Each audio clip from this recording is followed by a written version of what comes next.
তদন্তে বাধার অভিযোগ হাইকোর্টে এবারে ইডি তল্লাশি চলাকালীন নথি ছিনিয়ে নেওয়ার অভিযোগ কেন্দ্রীয় এজেন্সির।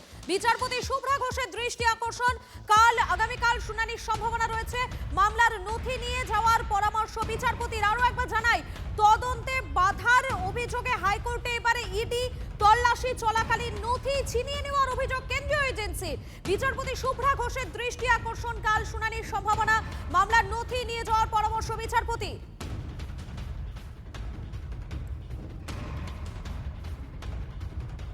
কয়লা তদন্তে ইডির অভিযান, তল্লাশি চলাকালীনই সল্টলেকে আইপ্যাকের কর্ণধারের বাড়ি অফিসে হাজির হলেন স্বয়ং মমতা বন্দ্যোপাধ্যায়। ইডির বিরুদ্ধে দলের তথ্য নির্বাচন স্ট্র্যাটেজি নিয়ে যাওয়ার অভিযোগে সরব হয়েছেন মুখ্যমন্ত্রীকে এবং সল্টলেকে আইপ্যাকের অফিসের বেসমেন্ট থেকেই রাজ্য জুড়ে প্রতিবাদ কর্মসূচির ঘোষণা করেছেন মমতা বন্দ্যোপাধ্যায়। এর আগেও একাধিকবার এজেন্সির অভিযানের বিরুদ্ধে রুখে দাঁড়িয়েছেন তৃণমূল সুপ্রিমো। 2019 সালের দিকে আমরা একবার ঘুরে দেখাই। 2019 সালের 3রা ফেব্রুয়ারি সারদা মামলায় কলকাতার তৎকালীন পুলিশ কমিশনার রাজীব কুমারের বাসভবনে পৌঁছে যান সিবিআই পৌঁছে যান সেক্ষেত্রে, এবং সেখানে হাজির হন স্বয়ং মুখ্যমন্ত্রী। কেন্দ্রীয় সরকারের বিরুদ্ধে রাজনৈতিক প্রতিহিংসার অভিযোগ তুলে ধর্মতলায় ধর্নায় বসেন তিনি। 2021 23শে ফেব্রুয়ারি বিধানসভা ভোটের আগে কয়লা পাচার মামলায় অভিষেক বন্দ্যোপাধ্যায়ের বাড়ি শান্তিনিকেতনে হাজির হয় সিবিআই।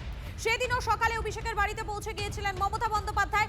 আর তারপরে নারদা মামলায় ঠিক একই বছর 2021 সালে 17ই মে ফিরহাদ হাকিম, সুব্রত মুখোপাধ্যায়, মদন মিত্র, শোভন চট্টোপাধ্যায়কে গ্রেফতার করে সিবিআই। সেই খবর পেয়ে প্রথমে ফিরহাদের চেতলার বাড়িতে যান, তারপর সেখান থেকে সরাসরি নিজাম প্যালেসে সিবিআই দপ্তরে পৌঁছে যান মমতা বন্দ্যোপাধ্যায়। এজেন্সির বিরুদ্ধে একটা তুঙ্গে সংঘাত, আর এবারে পথে নামছেন মুখ্যমন্ত্রী মমতা বন্দ্যোপাধ্যায়। আগামীকাল যাদবপুর 8B বাস স্ট্যান্ড থেকে হাজরা পর্যন্ত মিছিল করবেন তিনি। আরো একবার জানাই আপনাদেরকে, এজেন্সির বিরুদ্ধে তুঙ্গে সংঘাত, এবারে পথে নামছেন মুখ্যমন্ত্রী মমতা বন্দ্যোপাধ্যায়। আগামীকাল যাদবপুর 8B বাস স্ট্যান্ড থেকে হাজরা পর্যন্ত মিছিল করবেন তিনি। আজ একটা দিনভর আমরা টান টান উত্তেজনা দেখতে পেলাম। মুখ্যমন্ত্রী মমতা বন্দ্যোপাধ্যায় তিনি আইপ্যাকের কর্ণধারের বাড়িতে, সেখানেও তিনি পৌঁছে যান যেখানে ইডির আধিকারিকেরা তল্লাশি চালাচ্ছিলেন।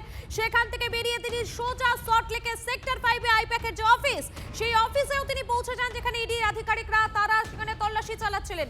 সেখানে তিনি ছিলেন এবং এখনো পর্যন্ত যেমনটা জানা যাচ্ছে আগামীকাল আবারও পথে নামছেন মুখ্যমন্ত্রী। আমরা সরাসরি নজর রাখবো মুখ্যমন্ত্রী মমতা বন্দ্যোপাধ্যায় এই মুহূর্তে বক্তব্য রাখছেন তিনি, সেদিকে নজর। ধূপগুড়িতে ভিন রাজ্যের কাপড় ব্যবসায়ীদের হেনস্থার অভিযোগ, জোর করে বন্ধ করা হলো ফুটপাথের ওপর দোকান। স্থানীয় কাপড় বিক্রেতাদের বিরুদ্ধে হামলার অভিযোগ, হেনস্থার অভিযোগে 3 জনকে ইতিমধ্যে আটক করেছে পুলিশ। শীত পড়তেই ধূপগুড়ি শহরে ভিন রাজ্যের ব্যবসায়ীরা ভিড় জমান। থানা রোড এবং ফালাকাটা জাতীয় সড়কের পাশে 3টি দোকান খুলে ব্যবসা করেছিলেন ভিন রাজ্যের ব্যবসায়ীরা। বুধবার তাদের উপর চড়াও হয় স্থানীয় ব্যবসায়ীরা। তাদের পাল্টা অভিযোগ, কম দামে কাপড় বিক্রি করছেন ভিন রাজ্যের ব্যবসায়ীরা, তাদের ব্যবসা ক্ষতিগ্রস্ত হচ্ছে বলে অভিযোগ করেন তারা। কেন ধাক্কাধাক্কি করছিল? আমি বলতে পারছি না, বলে দোকান বন্ধ করতে। এই জন্যই? হ্যাঁ, আমরা তো 1.5 মাস থেকে দোকান চলছে, ঠিক আছে। হঠাৎ করে যদি বন্ধ করতে বলে তার কিসের বিষয় আমাকে জানতে লাগবে, ঠিক আছে। সেটা জিজ্ঞাসা করতে গেলে। তোমার কিসের দোকান এখানে? আমাদের কাপড়ের দোকান এটা। ওটা কি সেকেন্ড হ্যান্ড কাপড়ের দোকান? সেখানে আমার লাটের কাপড়ের দোকান। লাটের কাপড়ের দোকান।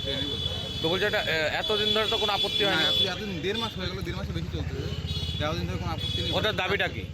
ওদের দাবিটা সেকেন্ড হ্যান্ড কাপড়ের দোকান চলা যাবে না, ঠিক আছে। এটা যদি প্রথম দিকে হতো সেটা মানতাম। আমি বুঝতে পারছি না 1.5 মাস পরে এসে কেন ঘরে ভিড় করলো, এটা ব্যাপারটা বুঝতে পারছি না।